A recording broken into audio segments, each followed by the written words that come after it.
For the repair of the Nagano Keiki Differential pressure transmitters, the following procedures were necessary: replacement of various electronic components and general cleanup of the units.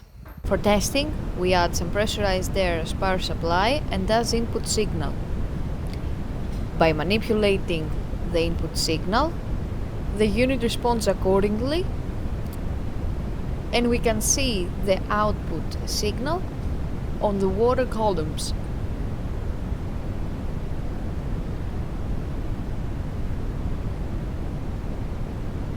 The same process is repeated for the second transmitter.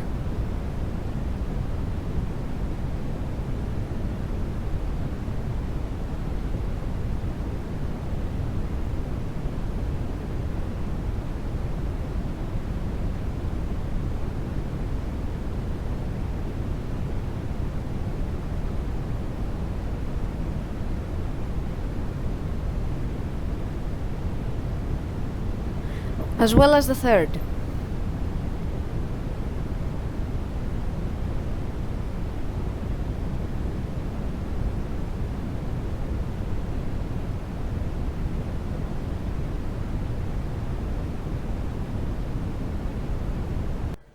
It is now clear that all three differential pressure transmitters are working successfully and are ready to be delivered to the customer.